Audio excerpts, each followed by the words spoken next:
I've seen a lot of things. Every time I'm out in front of people, they ask me for advice.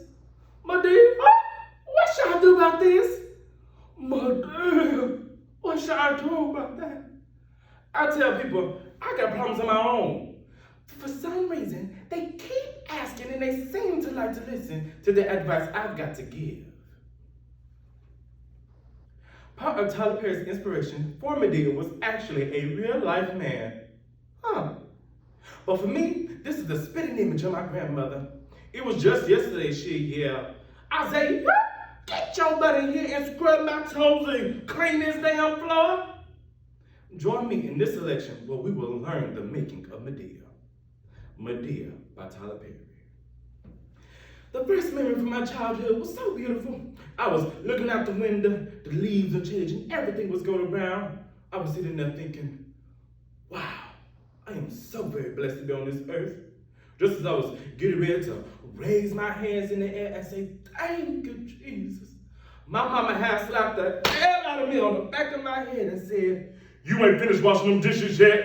Stop standing at that window and finish them damn dishes. So I guess you could say that's my earliest remembrance. And that day, we started to clean the house around 3. We didn't have any remote controls or vacuum cleaners. If you want to know all that stuff, you had children. That's what they were for. So that was my job. I was the automatic dishwasher. My brother, he was the lawnmower. And my sister, she was the remote control. So every time the family wanted a new piece of technology, they had children. I grew up in a little house in a small town named Greensburg, Louisiana.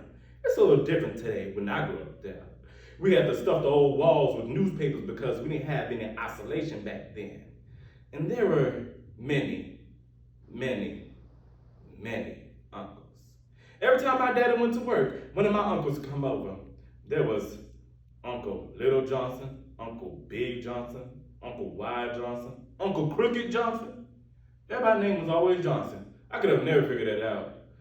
Well, maybe except for Uncle Lowdown, but he don't count. But of course, growing up like that, all together, I had to fight all the time. That might have something to do with who I am now.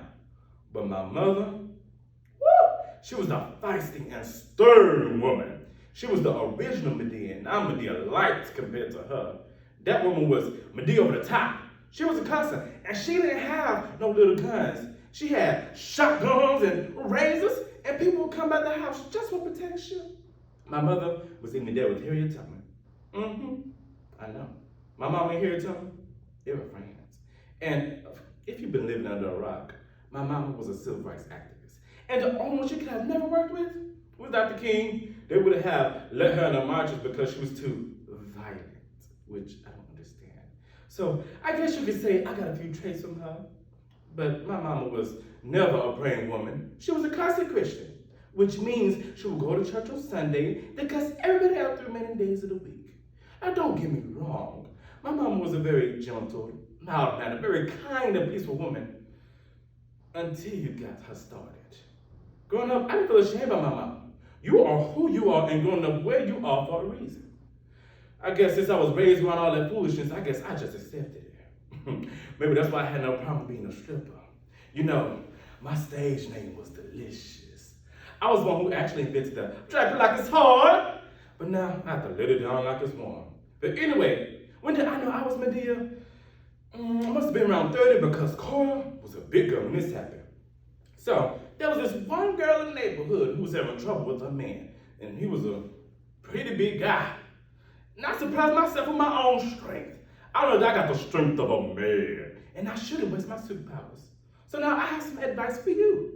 Here are the 10 commandments of being a Madea according to, well, Madea.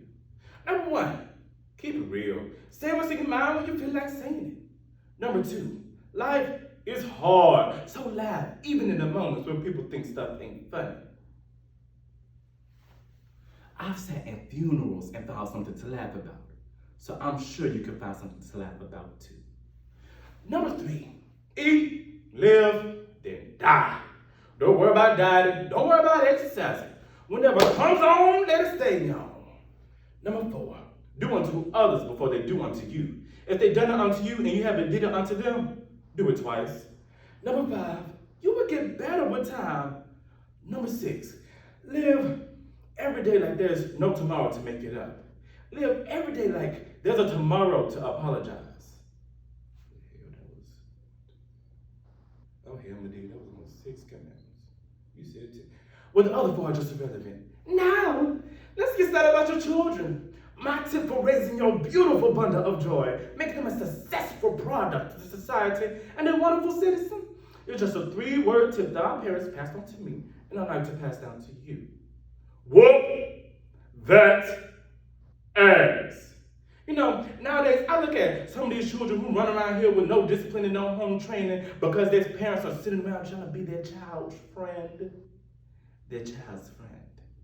To hell with being your child's friend. These days, children need guidance. Somebody's got to stand up and say, what the hell do you think you're doing? Somebody's got to put the fear factor in for them. My first whooping from my mama, I think I was about 8 days old. I think I was hungry and wanted some milk, and she just didn't feel like at the time. Baby, she popped the hell out of me, and I've never cried since. I even have the bag of belts that was passed down to me from my mama and my mama's mama. You knew how bad you were about the selection of belt for your whooping. So if you was really, really bad and did something really, really crazy, you had got the thick belt with rhinestones in it. Now, I don't believe in child abuse. Let me make that perfectly clear. But I do believe in a child getting an ass whooping if something ain't right. You got to adjust your temperature for every child. Each child has to be treated individually. It's strange how all these kids be raised in the same house and each and every one of them turns out differently. But the thing about kids nowadays is that they're a lot smarter and different from the kids we were growing up with. There's some kids you can say, go to the room and don't come out till I say so. And that's enough to straighten them out. But then there's other kids, you have to send them to their room, lock the door, throw the key away, leave them in there for 10 years to rock, come back 10 years later to see if they learn from their foolishness they did before, and they act. Those are the kind of kids who need that whoop that ass adjustment. Now, after all that, you should have 2 places you should have some peace in. Now see, this was the grown folks mess up at, because how many fingers I'm holding up? 2. I said 2 places you should have some peace in, not 1 but 2. 1 is in your house. 2 is in your grave. I don't know about you, but I ain't ready to go to heaven yet. It has been said that your house is your castle. Control it, or it will control you. Your house is supposed to be a place where you can rest, relax, and have a peace of mind without anybody in there driving you crazy. I don't understand how you can work all day, pay all your bills, do all that you have to do to walk through that door, but still have a whole bunch of hell break loose. That's crazy as hell. So I'm gonna give you some more tips on how to make your home a peaceful home. Get rid of your husband, children, family members, friends, and live by your damn self. He or she who makes the golden rules. If these rules don't work, baby, pull out your pistol. If somebody's screaming and yelling like you've had a hard day at work, pull out both your pistols. If they get on your nerves, baby, teach them. Husband, women, children, men, whatever, puppets, it doesn't matter.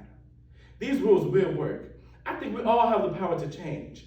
You don't have any choice of who you were born to or where you come from, but you do have a choice of where you go from there. I think we all have the power, each and every one of us, every day, to change our lives.